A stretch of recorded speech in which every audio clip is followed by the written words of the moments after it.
What's up, everybody? It's Chad. We're back again with the season finale of Ask Chad Grassy Logic Season 3. Yeah, I know. Oh, I know. Season cliffhanger? Season kid. I know, right? Just end it right here. Know, just end it. I like the what is it? The Goodfellas or something like that. Yeah. Will we change the background? I don't know. We can have someone walk in and point a water gun at you and see what happens. I know, right? And then just like, doon. Will he be okay next season, or will he be soaked? Nah, that's too much editing. Nah, we won't do that. Right. You know, goodbye to the debt and the electronics. Absolutely. I'm also streaming on TikTok right now just for funsies. Yeah, I figured I'd do that. Oh, you doing it on TikTok too? Yeah, I do it on TikTok too. So I figured, screw it, why not? All so right. today we don't have a guest. I figured, season finale. I did have an idea. It kind of fell through, but I think we're gonna do it the first episode of season 4 next season. Season 4. Season 4. I know we've been doing this for a while now. So the first episode for that, I think that's what I'm gonna do. You guys are in for a good treat. If that's what happens, I'm not gonna let you guys know, but you're gonna know when season 4 starts when I let you guys know. It's usually around December time is when I start kind of getting those plans out. I think we usually start up like second or third week in January. Yeah. I don't really start like the very first week because everyone's still kind of recovering from the New Year's. I think sometime shortly after the session starts. Yeah, exactly. Yeah, or right before the session starts and everything. So thank you all for joining this whole season. Those of you that just joined us, thank you for joining. Even if it's just for this episode or you just discovered us for this episode, we have plenty of more episodes that you can go back and watch. This has been going on for 3 seasons now. Yeah, 3 seasons. So if you can't watch it here, or, if you're on YouTube or whatever, you can go over to Spotify, any kind of podcast place, and it should have all the podcast episodes and everything. So, Gino, I want to thank you for being a producer for, so many seasons and everything. It's been great, man. And, I look forward to keeping this going, and we got a bunch of ideas and plans for next season. And I think the show is going to grow even more. So it'll be a fun time. Yeah, I click buttons. He clicks buttons and he types things. So, but yeah. Anyway, today we got a couple of conversations that we're going to go through. I don't know how long this episode is going to be. We'll see if we get people on the Twitch. The Twitch, look at me sounding like an old Twitch. Over on the Twitch. Old are you? Yeah, I know, right? Yeah. Go over to people on Twitch.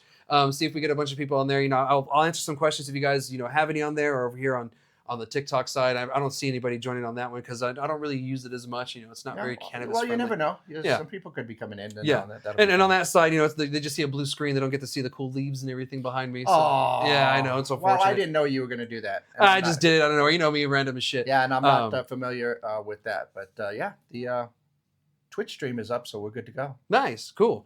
Well, that's great to see, and we'll get this episode started. Sorry for a little delay there, but I kind of figured we have a little bit of fun at the beginning here and just kind of chat things out. It's the last episode of the season, and having Gino on screen's a little bit different, Yeah, there's your cliffhanger. Will he be back? No. So, but yeah, we're going to talk about a couple things today. One thing that it kind of just popped up, I guess, a couple days ago, and I just talked about this because a couple of days ago, too, some things changed. So I was hit up by a couple of ex-employees now of some Our Greenleaf stores around the state. Yeah. And they had informed me that a couple of stores had shut down. And then when you check the website, it confirmed that even here in Las Cruces, 2 of the stores that they own, or SWAS owns, shut down. And I think it was the Everest locations are the ones that shut down here in Cruces. And then I think they're keeping the Our Greenleaf because they own Our Greenleaf and Everest is what SWAS knows, or Medicine Man, as they're formerly known as. They're from Colorado, so they own shops in Colorado and here in New Mexico. As you guys know, they've gone through a slew of issues, from lawsuits to losing money to now, shutting down shops. And it looks like SWAS or Medicine Man, they're going to be shutting down a bunch of shops. And I kind of figured that they would start here in New Mexico, and it appears that they have. So they shut down the 2 shops here in Las Cruces, and they shut another one down the other day in Alamogordo. And I think it was without notification, and I don't think anybody knew. So they shut that shop down in Alamogordo, and that's unfortunate. Anytime that patients lose access, I feel for it because I don't want patients to lose access to their medical cannabis. We fought so hard to keep this here in New Mexico. And once we went recreational cannabis, that there's no reason for us to forget the patients and everything afterwards. So anytime that happens, it's unfortunate. As much as I don't shop at any of these locations, I do feel for it. But luckily now we have many more locations that people can shop at in Alamogordo. So hopefully you guys can find a new home. Unfortunately, that does happen in the world of business. Places open up, places shut down. That's kind of the cycle of it, the life cycle of it. Yeah, it is a cutthroat kind of business in general. But even in general, your favorite restaurant could be here one day and then gone the next. So, yeah, exactly. Exactly, and it happens all the time. Not just in cannabis, it happens. I don't know how many times I've had friends who work for restaurants They go there and the door's locked. Yep. And they don't have a job. Yep. You know, or someone shows up for lunch and they don't have a job anymore.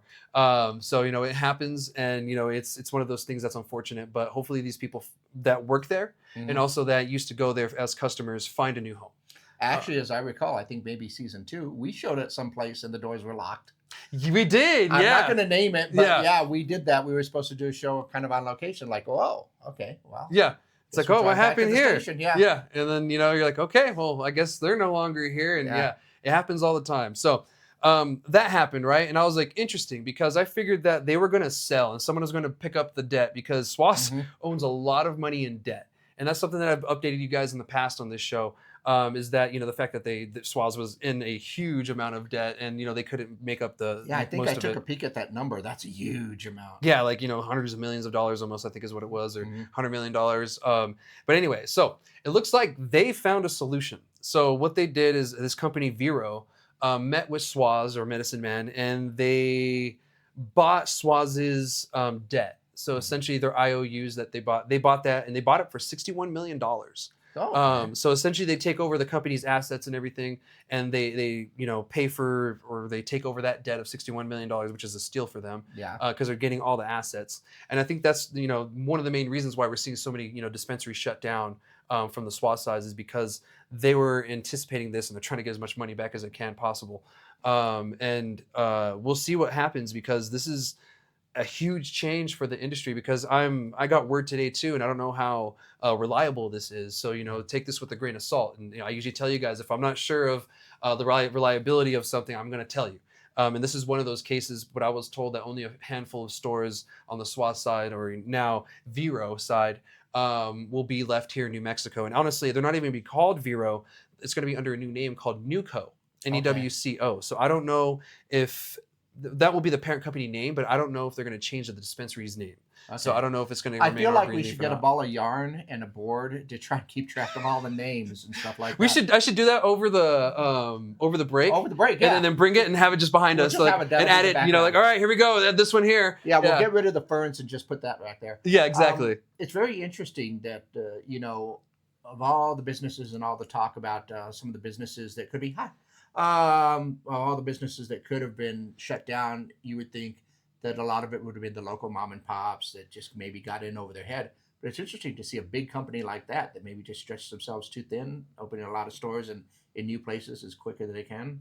Yeah, and the reason why a lot of this happened is, these guys have been around since the medical days. But what happened is Swaz bought up Everest and our Greenleaf before legalization, like right before legalization occurred. And so I think they were trying to bet on making the same amount of money that they're making when they bought the company initially, when it transitioned over to recreation, because I think they were under the impression that we were going to shut down licenses like immediately, and then they're going to be able to take over again and be the only place that you can shop at and just really dominate the market here in New Mexico. And that's not what happened. Nope. And I'm glad that's the way it went, because we would have a bunch of corporate businesses running our industry right now, and it wouldn't be as many mom and pop shops. There wouldn't be as many micros that we have here in New Mexico. So those for you, who are watching, New Mexico relies heavily on micro businesses. We don't rely heavily on the corporate businesses, which is great. That's that's a great thing. When your market is able to rely more on local businesses versus out of state entities. And don't get me wrong, some of the smaller ones are from out of state, but it's not a huge percentage versus the ones that are in state. Yeah. It happens, but it's not everyone. We'll see what happens with this whole transition phase with this. Those of you that lost your jobs or are about to, or work for Swaz or work for our Greenleaf or Everest, please be ready. Have an exit strategy now. It's better to anticipate your shop getting shut down now, maybe looking for another employer or a line of work or whatever you want to do, versus being shocked like some people have been in the past couple of days in Alamogordo when the shop just got shut down and there was no warning. So, this is your forewarning now. If you see a shop shutting down like this in mass numbers, be ready. Yours is probably coming next, because I don't think there's going to be many left over. I don't know what the exact number is. I think I ran into a number around 60 that they're going to be shutting down or something like that, between New Mexico and Colorado.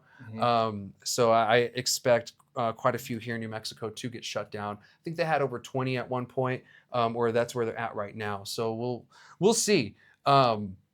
it's unfortunate for the people that work there. It's unfortunate for the patients, but at the same time, we're going through a huge reset in the whole industry as you know, as a whole in general. But that's, I think that's the bubble that you've been talking about. That Yeah. you know, that's getting ready to. There's not necessarily a reset, more of a correction, more of a settling down of the market after a few years. Yeah, you know, and you know, we're getting closer to that 5-year mark when you're Yeah. starting to, you know, enter to the mature market phase. Mm-hmm. You know, we're in year 3. Mm-hmm. You know, we're heading to year 4. And so we're going to be getting into the weirdness, and things are going to change, and they're going to change in ways that we don't expect. Yeah. Because there's a lot of unknown variables that I'm not even thinking of right now that are going to pop up.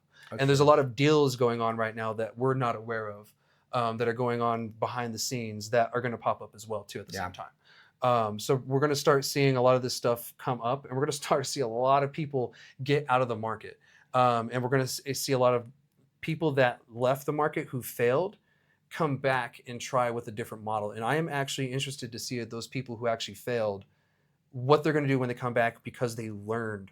I hope they learned from their mistakes. That would be the question. Did they learn their lesson? Did they learn the mistakes that they made so that they can correct them and be better prepared for what it's going to be like? You know, it's the Boy Scout thing, you know, be prepared. You never know what's going to happen there. Yeah. So we'll see what happens on this front, you know, with these guys and everything. I'm kind of curious, you know, this new co that will be, you know, a mixture of SWAS and this Vero company, excuse me. You know, it's a little new to me. I guess Vero is a company that for some reason I have someone on video here for some reason. I have my video flipped over on that one side for some reason. But you know, this Vero company, it's I guess it's been around for a little bit. But I didn't know much about them before I found this story, and this story only came out a couple of days ago. So this deal has probably been going on for a little bit. It's not like this deal was something that was new. You know what I mean? You know, this is something that's been in the works for a little bit, and I kind of figured something like this was going to come down the pipeline once I saw that SWAS or Medicine Man was in so much debt. You know, and they were going through so many issues, because I mean, I think even the tips thing was something that they lost too. You know, next to High Horse, you know, they were another one that lost, you know, because here in New Mexico you can't take your employees tips, and that was what was going on, and they were, you know, trying to give them to the managers and have pool parties with them, and you can't do that. And so they got sued, settled, and you know, had to, you know, pay a bunch of money to people, and I don't know if, you know, everybody got paid or not, but you know, it is what it is, and you know, that's what happens when you don't follow the rules that are in front of you. Yeah, I get it. The rules are set there for a reason. They may not necessarily be reasons that you like, but you do things for a particular reason. Yeah, 100%. And most of the time, like what you do and the other advocates do, is try and make sure that everybody understands those rules and get them in your favor, I guess you could say. Yeah, exactly. You know, because you know, you have to follow the rules that are set forth. You know, we don't have a choice, and the best thing that we can do is fight to get better rules, to modernize them, to deregulate, and that's the way that we do it. We don't do it by just doing whatever the fuck we want. We have to follow the rules in the meantime while we're trying to get them changed, because that's how real change happens. You don't change things by just saying, "Oh, I'm just going to do whatever I want." And maybe sometimes that might work, but you know, for the most part, if you do the right thing and then fight for the change, actually talk to people, get them to understand why it needs to be this way, it's the better way to go.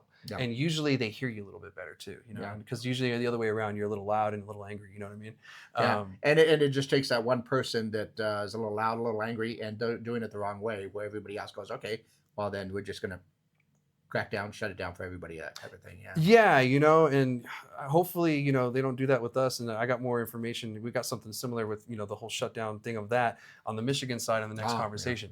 Because there's a lot of shit going on around the States, man. You know, and there's a lot of stuff going on here in New Mexico too. You know, like this is a huge thing here. And we'll see what the ramifications for this and who's kind of going to take over as the big player. Because the sales that SWAS has is kind of hit and miss wherever you go in the state. Certain areas are doing okay. Certain stores are just doing terrible. But when you look at the numbers, they're still making a lot of money, but it's nothing near what they were making before legalization or right when legalization happened. Because you can look at the graphs. And the graphs can tell you a lot of things. It's interesting. You can even see, like in Rio Doso, you can see where the peak years for the skiing is and the tourism is by the sales of the cannabis there. You'll see it dip on the downtimes, and you'll see it a peak when, like, you know, skiing's there, when summer's going and stuff like that, and then you'll see it drop again when there's nothing going on. Yeah, it's like a tourist peak. Exactly. You'll see the tourist peak, and you know, you can see it real time and everything, and you can see that with, you know, with this company here in general. If you look at a lot of their stores at the very beginning, they're up here in sales, and then almost right away they start to hit this, you know, just dive, just boom, and it just goes down and down and down. And this depends on where they're at. Like I said, there's a couple areas around the state where they were doing all right. But for the most part they weren't, and I got word from employees, they're getting treated terribly, they're not getting paid right, went super corporate, it wasn't really about, the patient anymore. It wasn't really about, the community anymore. It was just about the money. And all the moves that they had been making, it just really said the same thing. These were really corporate like moves, them buying up their debt, because you can't do bankruptcy in cannabis because we're federally illegal. So this is the only way that you can essentially do a bankruptcy kind of thing, and then go this route, because there is a legal process that's involved, but it's not going to be the one that protects you in a sense when you go bankrupt with a regular business, because cannabis gets the green weenie every corner that it turns. Even when it comes to it between with psilocybin legislation and cannabis, you could really see it too, because for some reason psilocybin doesn't have the same stigmas as cannabis. We talked about it many times, and it's weird, and I've noticed that throughout the time. I was like, this is weird. In our legislature, we passed medical psilocybin this past legislative session. It passed with flying colors. Literally no pushback. Everything that it went through, every committee that it was in, when it hit the House and the Senate floor, people were pretty much cheering for it. Like it was pretty much like a party. And once it got passed, everyone was excited. We're like the third state to do that, which is historic and good. We're top 3, but usually the first ones to do it are the first ones to fuck it up. Well, that's just the way that it goes. You're the first ones to wade into the water. You're going to find out where all the sharks are and all the dangers are. Yeah, exactly. And that's the unfortunate part about being the first states to do stuff like that, is you're the first ones to fuck up, because New Mexico has a lot of history on the first, because we were the first medical cannabis state in the late 70s, 1978. Then I think West Virginia or Virginia were followed, shortly after us as the second, and then California finally in the 90s. But California learned from our mistakes and did it better. Even though they were the third one, and then from then on snowballed, and everyone started learning from everyone else. And then once legalization came, we learned from people almost of a decade of doing it. We learned from what they did, and we're like, okay, we're not going to do a lot of these other things. This is what we're going to do. And to be honest, it's worked for us.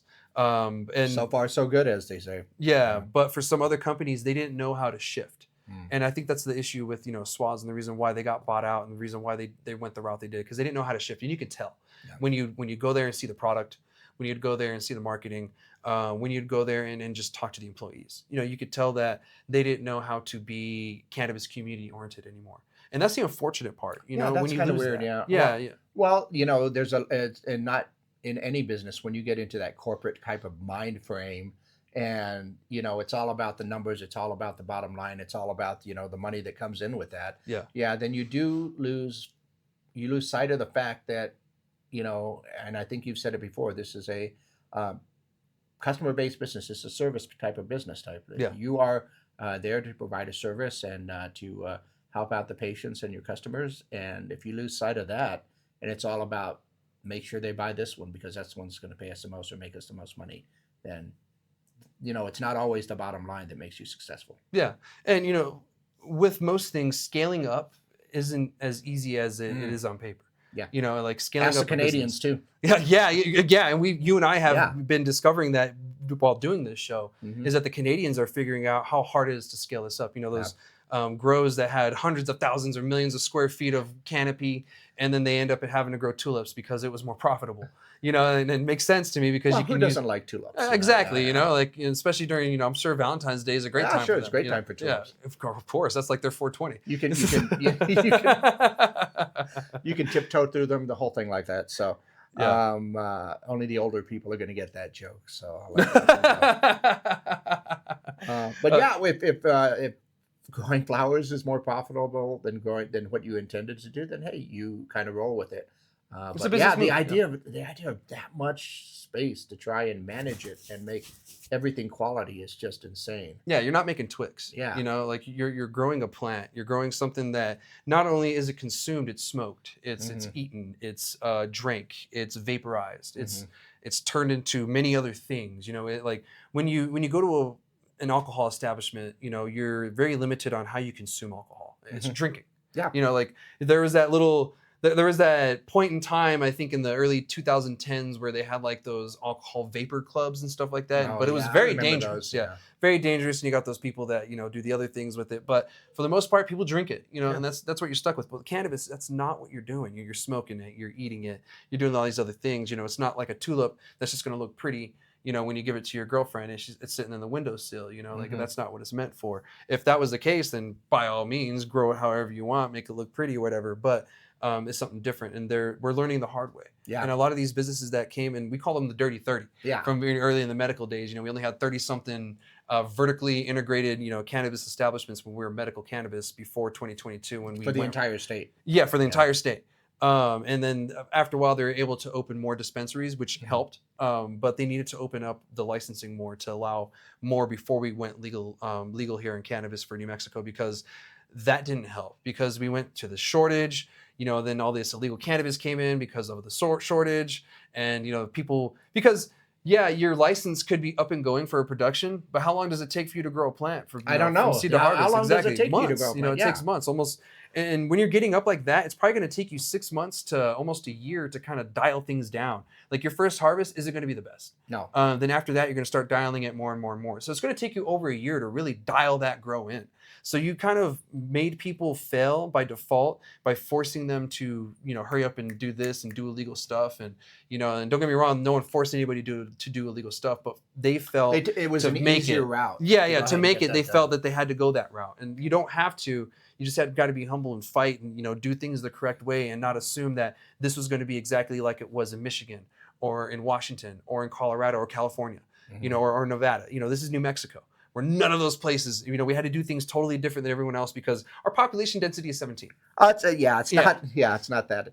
And I was thinking that because I don't know if they did or not, but did they open up the production licenses, the growing licenses before they actually opened up? Nothing. They didn't open any licensing up. Nothing. They opened up to one, I think, manufacturer right before legalization. It was really shady. It was this whole controversial thing, and it went away very quickly because the licensing opened weeks after. Okay. And so everyone kind of forgot about it. Yeah. But that was a huge controversy. And that was one of the issues that we ran into with having closed licensing, was there was this favoritism going on. Yeah. So they could do that, where they'd open up for 2 hours, allow one person to, you know, put their thing in and be like, oh, what? Well, it was open for 2 hours. You should have submitted. You should have had your paperwork ready. We don't know what to tell you. You know, it was a really shady all the paperwork was in the hallway over at City Hall. You should have been able to take a look at it. Yeah, exactly. It was like the notification was in the basement of City Hall. How did you know? How'd you miss it? Yeah. You could have went down there and saw. You know, like, so they're blaming us, you know, on gaslighting. So hopefully we get some good changes. And who knows, maybe this will be good for SWAs, or, you know, our Greenleaf and Everest, whatever's left at the end. You know, I have no clue after the gutting of this company is going to be done. I have no clue what's going to be left at the end of the day, but maybe this is going to be good. Maybe it's going to be smaller. They can focus on maybe getting craft in the door and maybe refocusing back in the patient. Yeah. So we'll see. When you have a smaller number of stores, or you have basically when you size down, it hopefully will make it a little bit easier to manage. Hopefully your customer service is the way that it's supposed to be. And like you said, maybe it'll make it easier for them to deal with some of the craft stuff and everything else that's going on here in the state. Yeah. And I don't see them going in crazy places, or, you know, shutting down in really profitable places either. So, you know, I do see them staying open here in Las Cruces. Yeah. I do see them staying open in Sunland Park. I do see them staying open in Albuquerque. The other areas I do see them staying open are possibly like near Texas, the borders. Those make sense. The other little offshoot places, they're getting shut down. And Alamogordo was approved a testament to one. Yeah. You know, it's more of an offshoot for them. It's not as profitable, obviously, and it wasn't worth it. So, you know, it was more of a business move. So more luck to you guys. You know, better luck next time kind of situation. And we'll see if this downsizing of the company is going to be, you know, beneficial, which I think it could be. I think it could be. I mean, it's one of the reasons that you do it. You know. You downsize it, you make things a little bit more easy to manage, and then you're able to go ahead and come back. It's not going to happen right away, but they've got to work for it. Yeah, exactly. You know, and it's going to be one of those things that it takes a while, and it's not going to be overnight, but we'll see. You know, maybe we'll see a comeback from them. They're going to just be putting out fire and just, you know, have some of the most, you know, fire selections that you can select from it. Who knows? Maybe a consumption lounge will come from it. Who knows? That'd be cool. Why don't they have any more of the bigger companies that have the money to go put these consumption lounges in? And a lot of them aren't doing it right. We've talked about this many times. I'm going to do something that I get annoyed with when everybody else does it. So Yeah, and I'll talk to the sales guys here at the radio station, and they get business, right? And a lot of people in the industry don't get business. Yeah. And that's okay. You guys are learning, but you have to be willing to learn too. Yeah. And the sales guys get it, and so when I talk to them about certain things, like even like the consumption lounge, they're like, well, why don't they do this way? I'm like, I don't know. For some reason, the way that they're doing it, they think that that's the best way. When every other business would tell you that's not stupid. The best way. Yeah, that's not the best way to do it. There are many paths, many roads to get to where you want to be, and you got to decide which one you're going to go. But it's a matter of best practices, best business practices. What's going to be the best road for you to go ahead and go on there? Yeah. And if somebody gets a different kind of idea and say, I want to try this, then that's fine. They might discover a better way to go ahead and get it done. Yeah. But yeah, like you said, when most everybody else goes like, well, why aren't you doing it this other way? Yeah. It's so learn by your mistakes, hopefully. Yeah, exactly. Like sometimes you have an opportunity to leave the trail you're on and get back on a better one.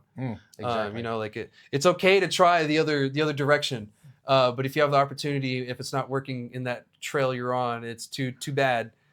Get back on the right track. I have way too many stupid geek jokes to go with that one. It's like you roll your Dungeons and Dragons thing. If there's a monster at the end of the hallway, you just gotta go like, maybe we're not gonna go this way. Yeah, you exactly. don't always have to fight the monster. Sorry, I had to do it. Yeah, but anyway, more luck to you guys. Nuco, I guess, is the new name of the. And I don't even play Dungeons and Dragons, so I don't know. I've never played it in my life. I'm kind of learning about it more recently. I heard about it growing up, and I kind of thought it was the kids in the cafeteria at lunch that were kind of playing. The geeks. Yeah. So not this one. I was a secret when I watched my anime in secret, when I was younger, because back then it was like a sin. I don't even make it a secret. You've seen my backgrounds on my computer. These days I don't. I'm like, screw it. I don't give a shit. I'm old. We're gonna move on to the next topic, and our last topic for this season finale of the show and everything. I know it's going quick. Okay. Usually we have that 30 minutes of the guests and everything that we talk about. We don't have that, so it's moving quick and everything. So Michigan's being a little weird.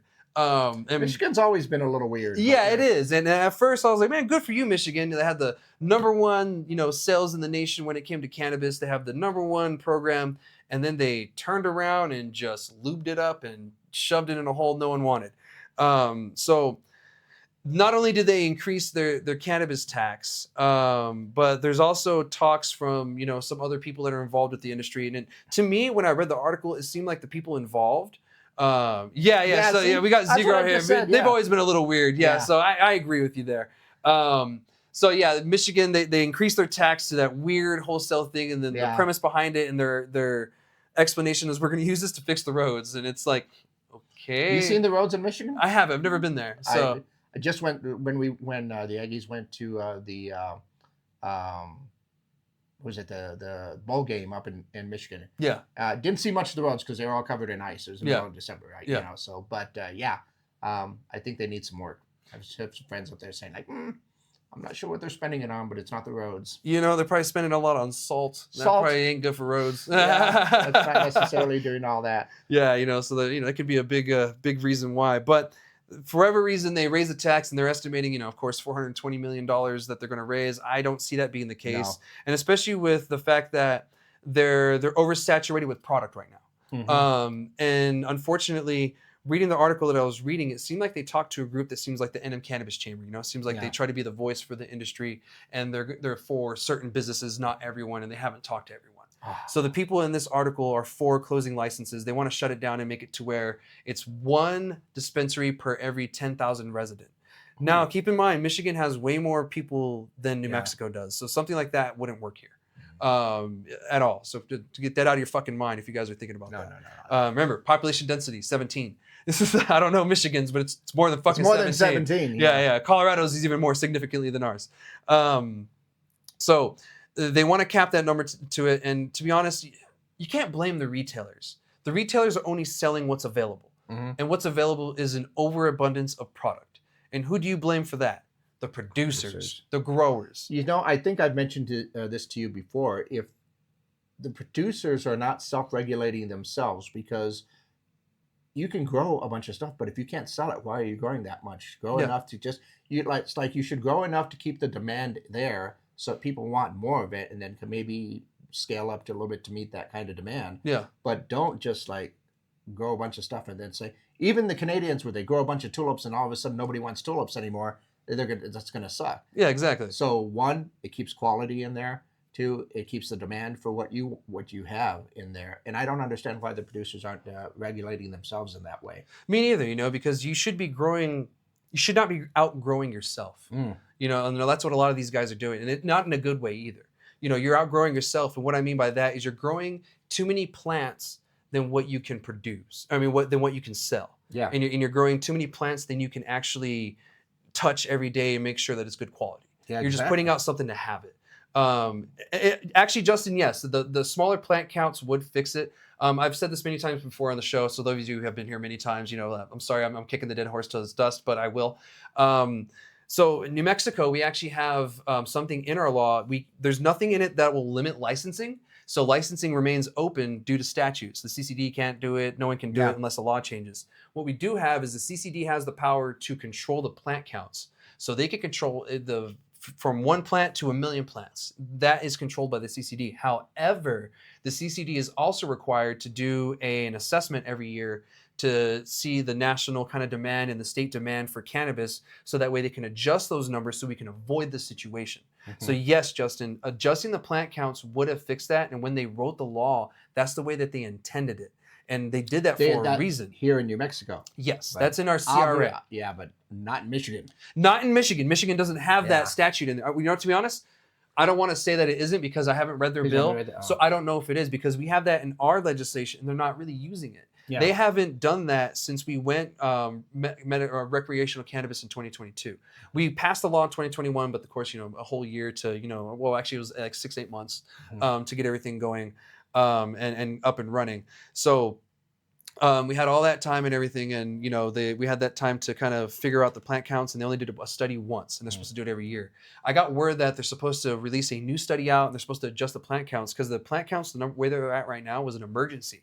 Because at the beginning, yes, we did need more production, and like the producers sued, and they did rule that yes, we do need more plants. You have to increase it, so they did.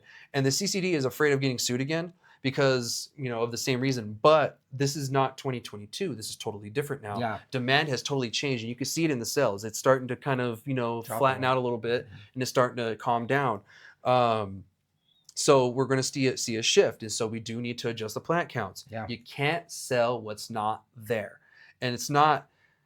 And a lot of people have the idea of, you limit the retail, you limit the supply. No. You limit the production, you limit the supply. It's a supply and demand thing. And I don't know where this came from. Basic economics that you have to go through if anybody's been through an economics I have, class. Yeah. And that's the crazy thing. Yeah. This is basic economics that I learned in high school and college. Yeah, I have. and my nephew who's attending NMSU this year as a freshman, he's going through the economic stuff right there. And I said, it's basically comes down to people want a product. Yeah. That's the demand. You have to be able to give the supply of that product. If you give too much of that product, what you're going to have is everybody gets what they want. They'll get it for really cheap prices. And you often have a product that's not good, it's good in quality, and then it's just sitting around in your warehouses. Exactly. And that goes for cannabis, that goes for, root beers, it goes for, any kind of product that you have or service. If there's too much of it, quality usually goes down, and you're just going to have and the prices are going to go down. Prices tank. And then you're not going to be able to afford to keep up that type of production. Yeah. Because you just can't get rid of your stuff.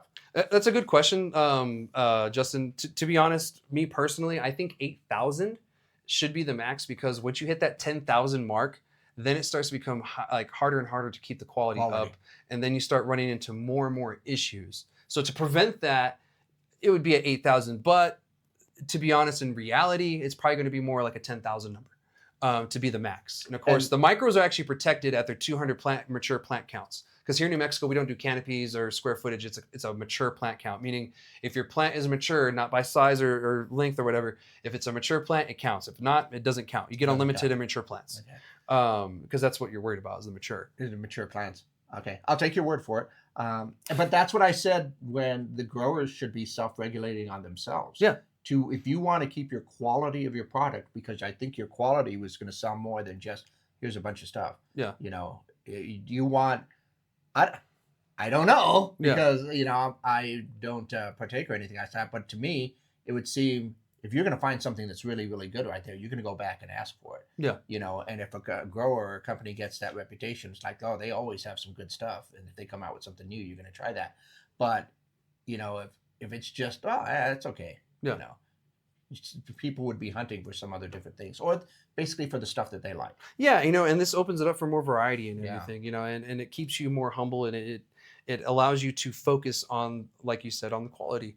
And, you know, you're not sitting there tanking the price, because some people did this on purpose. You know, Yeah. they overproduce to tank the price on purpose, so that way they can be the only person and they can create a monopoly. Yeah. And that's what we want to avoid. And keeping licenses open avoids that. Yeah. And how's that working out for everyone else? Yeah. I mean, look, I mean, Michigan has licenses open, but they're not doing anything on the production side. Yeah. And even this fix right here doesn't fix that issue at hand. Mhm. They just, we just updated a few weeks ago, you know, they added how many hundreds of thousands of plants to their market. Mhm. And so I'm like, okay, so you have this overproduction issue, and so you're going to make it worse by adding more plants? Yeah. Like, what fucking planet do you live on? So unfortunately, they're doing that, and I hope that they go a different route, and I hope that there's advocates in that state that are saying otherwise, because the people that usually are in these articles are people that have money, Mhm. people who are part of these groups, and the lobbyists and stuff, right? Yeah. They kind of mute out people like myself who are advocates, and I have to fight for my space in these articles and stuff, and reach like, no, this is actually what's being, because I do town halls, if you guys don't know. I do town halls, I go around the state, and I ask everybody in those areas that are operating, I invite them over, and we ask them, what are your concerns? And the open licensing usually isn't it. It's the overproduction. It was the lack of enforcement. It was the fact that, you know, they're cherry picking the people that they want to inspect all the time versus going to the people that actually need to get shut down and get inspected. So there was a lot more things other than what people were saying, well, we just need to shut the licensing down, because the idea for Michigan to do one dispensary per 10,000 resident came from the liquor side. And we don't need to be regulating cannabis like liquor, because we did such a terrible fucking job regulating liquor that why would we want to do the exact same thing and make the same exact mistakes? Yeah. We need to be learning from those mistakes and not doing them. And even in liquor and alcohol here in New Mexico, even on the micro side and the micro producer side, there is a limit on how much you can produce, on how many gallons you can produce. Yeah. There is a limit. So they do limit production, which makes sense. You know, limit the production.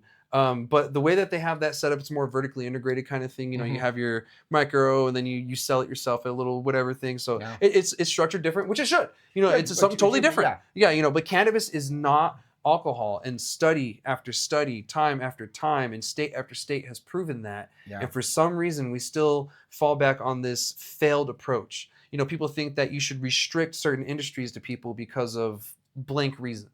But at the end of the day, all you're doing is just making a playing field for the rich, and you're making a playing field for people who aren't from that industry. Yeah. And you're going to make it easier for them, because the people from the industry, they're going to figure out a way, from the community, they're going to figure out a way to succeed.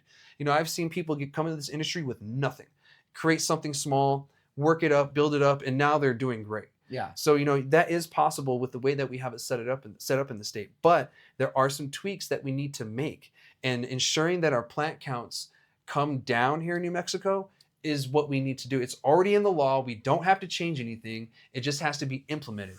So what I'm saying is, why would we try to change something that hasn't even been implemented yet, when this other approach has been proven to not work, i.e. closing licenses, or even a moratorium on licenses, or a pause on it? Because we all know here in New Mexico, when they pause something, they never fucking open it again. You know, like, that's just how it goes. You know, we can't trust the state to do that. We can't trust our legislature to do that. It changes all the time with every election. So, you know, why would we trust that process when we already have this process? So, well, like I've said, the idea of self-regulation, letting the market kind of work itself out. You know, as far as the retail businesses go, some people make good decisions, some people make bad decisions, and most of those ones that are making the right decisions are going to stick around, and it'll, you know, that will kind of level off. That will be that bubble that kind of bursts, where you're going to see a lot of people that drop off as far as open licenses, because not everybody that gets a license is going to succeed. Yeah, they have the opportunity and the chance to, and that's the key. But if you don't make the right decisions, it's not going to happen. As far as the growers go, like I said, the self-regulation on that is just something that I don't understand why they're not doing. Because what you want to do is create a demand for your product. You want people coming in to the different dispensaries and the different retail shops going, hey, do you have this? Because I heard this is really, really good, and all that. So the idea, and I would like it, like I said, I don't partake, but I would like it. It would be really, really cool if New Mexico was known for that craft cannabis. Yeah. You know, if We already kind of are. We're getting there. Yeah. Yeah. You know, people in other states talking about, like, Yeah. hey, did you hear about that? You know, that whatever stuff you guys do. You know, you hear about that? Gino's still learning, y'all. Gino's still learning. I don't know all the names for everything Yeah. like that. They're like, you know, horse race names. I don't know all of those either, but they're just as interesting. But if you know, you heard about this and you want to try it, or somebody from New Mexico, you go back home and you say, hey, try this. You know, somebody's going to want that one. Yeah. Somebody's going to be interested in, does your dog bite? I don't know. And you know, I love going to the other places that I go in the state and checking out, you know, retails and seeing what craft they have there, because I want to try something I never tried before. You find those diamonds in the rough. Do you see a lot of that when you visit some of the other states? So do you see a lot of craft stuff like that? And no, it's not the same as it is here. No. There's a lot of corporate cannabis in other states, and there's a lot of, you know, mid-tier kind of corporate, you know, craftish kind of grows that are going on. And unfortunately that's caused a lot of the quality to go down, and people think that, oh, this is great, when, you know, it's not, you know, it's not the best. And I hope to start seeing that in other states. Now other states have started to implement that, and coming online, especially the newer states that have started legalizing it.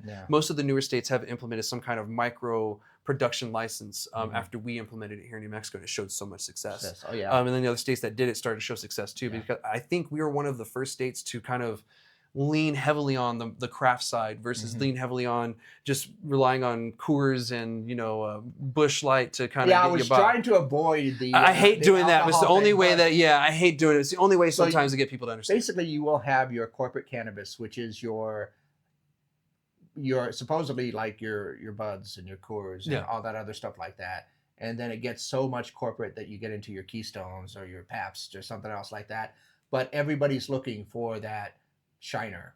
Or everybody's looking for that Moose Droll. I want to bring that up again. God, good stuff. The longboard, the big wave, you know, the El Lumbre or Cumbre here in New Mexico. Yeah, Cumbre. That was a really good one. They had some good stuff. They were around when I was drinking some. Yeah, me too. Yeah, so it was, you know, you're going to have a lot of those that are going to be very popular.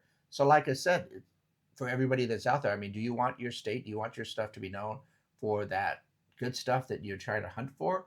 Or is it, you know, Keystone Light?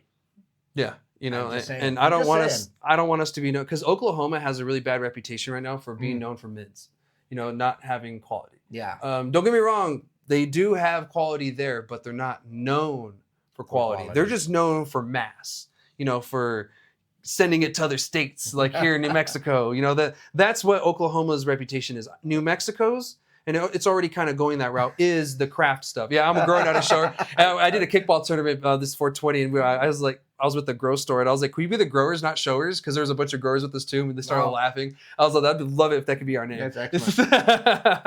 Yeah, that's a good one. Yeah, right. That needs to be a team name. But, you know, New Mexico's already kind of getting that name of, you know, craft. You know, this is where you go to find the craft rosin. This is where you go to find that diamond in the rough flower. You know, I actually got some Frost Factory flower the other day. You know, they're not micro at all. They're, you know, it's top crop, you know, dark matter. And it was an orange one, and I loved it. Smells great, smokes good. I do wish the flavor was a little bit better on the smoke. But it was still really good to smell that high terpiness of the orange, or the Tropicana sulfurs, as we found out that they are those, you know, the citrusy kind of flavors that are high in that, because that's what I really enjoy. Okay. This might be a little bit off topic, but do you think that with more of the legalization that's come around, because in the traditional market, I'm learning the terms here, in the traditional market, you kind of just get what you get for the most part. Yeah. But now that legalization has, and you have these names that go along with some of these growers and everything else, that even if it's a lower quality, that the quality is better than what the traditional market used to be. So that's why a lot of people are saying, oh yeah, this is really good stuff. But they're not there. In terms, for me, it's like, you know, getting a Jack Daniels, but then looking for an Eagle Rare. Yeah. You know, as far as bourbon goes, or a whiskey like that, because there's some of the people that are out there that are always hunting for that, you know, that really craft bourbon that's out there, that one select bottle that's going to be really awesome, that's going to blow your mind. Yeah. So is it something more like that, where even most of the generic cannabis that's out there now because of legalization is actually better than what you used to get on the traditional market. It depends. Okay. That really. Or is some of it even worse? Sometimes, yeah, and sometimes it's vice versa. It really depends on your source. You have some really fire producers on the traditional market who are just putting out fire still to this day and will never become on the legal side. They'll just never do that. And then by all means, do what you got to do. Oh, those Kentucky moonshiners. Exactly. Yeah. They're pretty much going to be just the moonshiners to the day till they die. Some of those guys put out just straight fire. Then you got those Chinese farms that are putting out those super mids. Why do you always blame the Chineses, Chad? Because those assholes tend to just be the ones doing it. I don't know why. If it was Canada, I'd blame them. Hey. South Park joke. South Park joke. Got to be old for that one. Hey, buddy. No, I mean, they make great tulips. It's fine. No, I was going to say that you can blame China all you want. I've been to the dollar stores. So, so you have your nice craft cannabis, and then you have your Chinese grows that are just, who knows what you're getting. Yeah, exactly. You got this, just bucket of just whatever the fuck in there, this pig feed. That you have no clue what it is, but you also have these great producers, but you have it on both sides. You have it on the legal market and you have it on the traditional market. Yeah. And some of these guys on the legal market, they're backdooring their shit anyway. Yeah. Like in California, that's like the only way certain people are getting by. Because the taxes are ridiculous, the fees are ridiculous, and just everything's being ridiculous. And the fact that only 30% of the cities allow cannabis to be sold in that state, one of the most populated states, only 30% of the cities allow cannabis to be sold in the first place. That blew my mind. Because if that was the case, they would be making so much more money. They'd be way more of a model to go off of. Yeah. Versus looking at someone like us. Don't get me wrong. I'm glad people are looking at states like us to kind of model stuff off of. But that doesn't have to be the case. So that 30% is probably just the big cities. LA, mostly a lot of big cities. Yeah. I think there's a couple that didn't go ahead, like in Colorado. Colorado Springs is one of their bigger cities, and they opted not to. Yeah. And they only had medical. And my dad, he's from Fremont County, and that county decided not to, and they're only medical. And so, anytime I went to go visit family, I'd have to go to Pueblo, which is a county over, and I forget which. I think it might be El Paso County. They allowed it. Correct me if I'm wrong in the comments. That might be Springs. I think that's Springs. I think it's Springs. I forget what county Pueblo's in, but Pueblo's in a different county, so they allow it. And so it's an unfortunate thing. Here in New Mexico, we don't do that. We don't allow them to ban sales because it didn't make sense. It created these issues that these states are having. Not in the ruralness that New Mexico is. Any place that bans it is just like taking a huge little chunk out of the state there. So that doesn't make sense. And even when I look at something like this, I was like, so if we did exactly what Michigan did of 10,000 residents per one dispensary, we would be fucked here in New Mexico. Now, don't get me wrong. Sunland Park would be jacked. Oh my God, Sunland Park would be so fucked because they're not realizing of the border areas of New Mexico because within a 60-mile radius of Las Cruces, New Mexico is like 3 million people because of Juarez and El Paso. Being such close proximity. More, yeah. And we could even go 30 miles and it's still within the millions. So that's something that they're not going to take into account when it happens, or if that would be the case, and we would end up fucking ourselves. And to be honest, we shouldn't be modeling everything off of alcohol because I said it before and I'll say it again. They fucked that shit up. So why would we want to, be on that same path? Yeah. And screw things up that way. Yeah. So I think that Michigan's on the wrong path. They're also trying to do the Delta 8 hemp stuff ban and go that route. So, Michigan's just doing a bunch of funky stuff and it's unfortunate. And I hope that they figure it out in the end. And here in New Mexico, I hope we still stay on our track of we do what we do because we're different. Yeah. And we have to do this because we're different. And we're not going to be a Michigan. We're not going to be a Colorado. Because already on the psilocybin side, we already have out-of-state entities from Colorado trying to influence our rulemaking process here in New Mexico and trying to, reflect what they do there, what we do here. And I think that's a terrible idea. Why are we listening to other states and other people from other states? That haven't figured out how to do it exactly. Right anyway. I don't give a shit if you're from Oregon, if you're from Vegas, if you're Washington, if you're Colorado. You're not fucking in Colorado. You're in New Mexico. And this has to work different because we are different. Yeah. Now I was going to say which one. Oh, yeah. Justin, there was actually a couple that were on some tribal lands that were owned by Chinese. And luckily they did get shut down. I updated a couple weeks back, I think about a month ago, is the guy that was a part of it. He actually, one of them, he pleaded guilty. And so we'll see what happens with that and that whole process. He did try to sue the state and everything for the whole process. But I was like, buddy, you're copyright. I don't know what to tell you. Why are you going to try and sue the state so they can figure out everything else you were doing wrong as far as, human trafficking? Yeah. They had people in poor conditions. They had, come to find out, they had tribal members there, not as well as illegal Chinese farm workers from China that were living in poor conditions. They were taking their phones, their keys, and shit like that. Like some real like Hallmark kind of esque, shit going on over there that like just really disturbing. The fact that you were growing cannabis, legally, kind of pales in comparison to all the other shit that they were doing. So yeah, exactly. So which one is basically what I was just going to say about that, because there's a few. So we'll see what happens here in the state and over in Michigan. So I hope the regulators listen to the actual industry and not the people that claim to be the voice of the industry, because that's not the way this should work.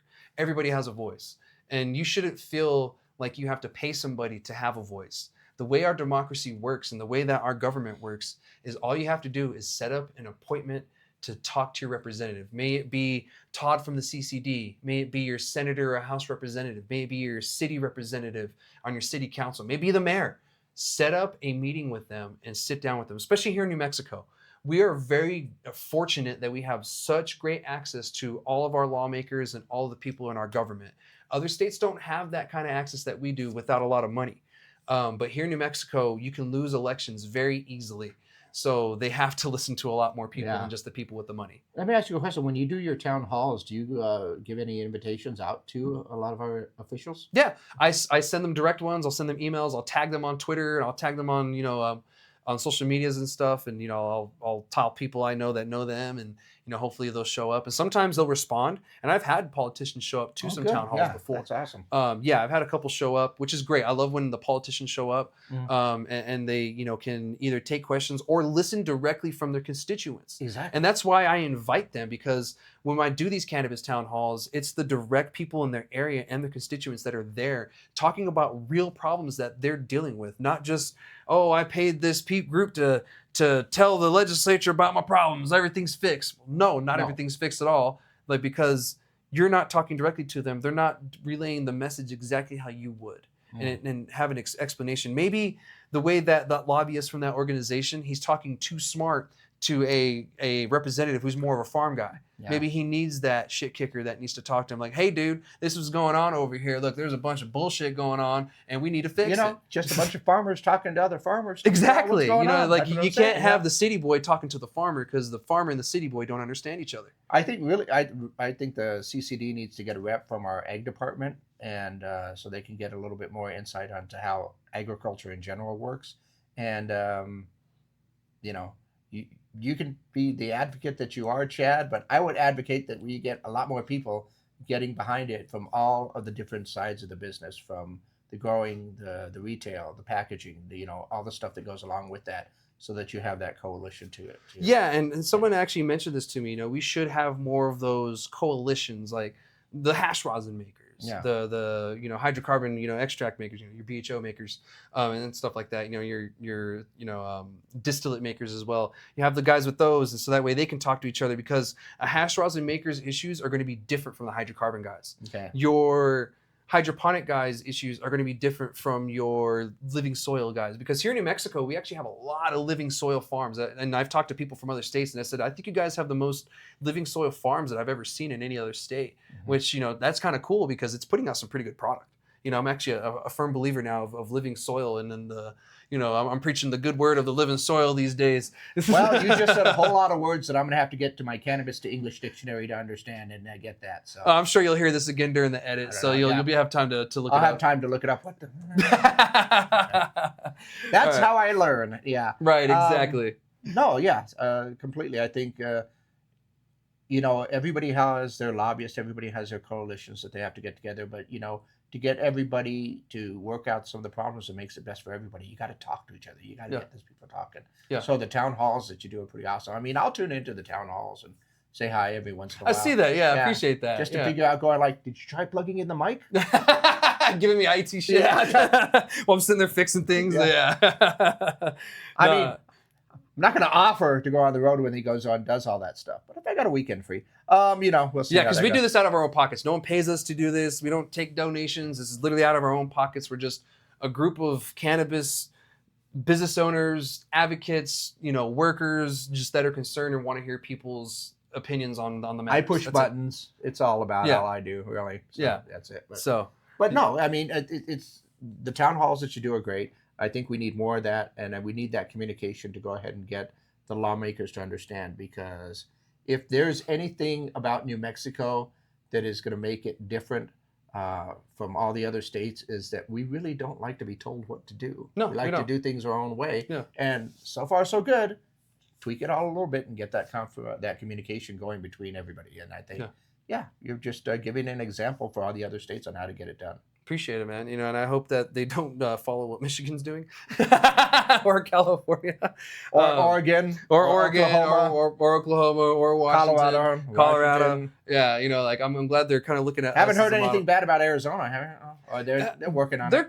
They're in their own world too. So Yeah, they did it their own way, which is fine. Yeah. They did it their own way, and everyone left them alone for some reason. But for some reason, when it came to us, they wanted to fuck with us. So.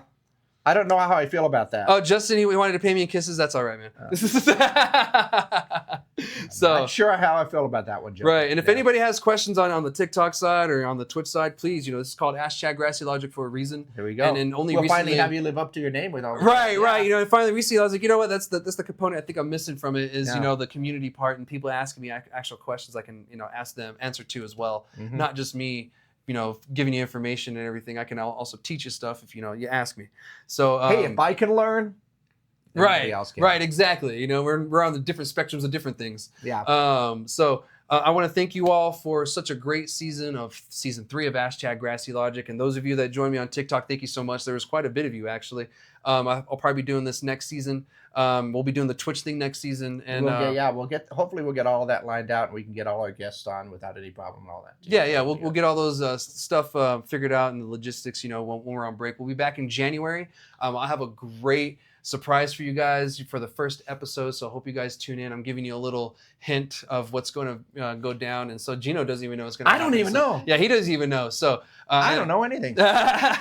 So thank you guys again. This has been a great episode. It's great to go out this way and try a couple of new things. And thank you all for your support throughout the years that we've been doing this. Yeah, it's been years. We can say that now. And now time for a break. Yeah, it's time for a break. I'm going to focus on a couple other things that needs my focus.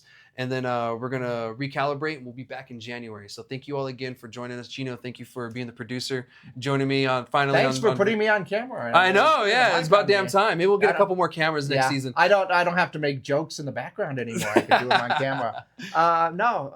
Thanks to you once again for doing the show. I love this opportunity to go ahead and help you out and learn all the new stuff that I've learned over these past couple of years. And just everybody, like you said, to see you in a few months, and enjoy your holidays, man. Yeah, enjoy the holidays. Happy Halloween. Whatever you celebrate, enjoy it. We'll be back next year, and to be honest, it's gonna be close to the legislative session anyway. So I'm gonna be giving y'all a bunch of updates when that time comes. So thank you all again for watching. This is airing right now live on Twitch, but it's gonna be edited and pushed out tomorrow on YouTube. So if you're watching this on YouTube, jump over to Twitch when the season starts next season so you can watch it live and ask some questions live and everything. So I'll see you guys next season. Y'all have a good time. All right, shoots.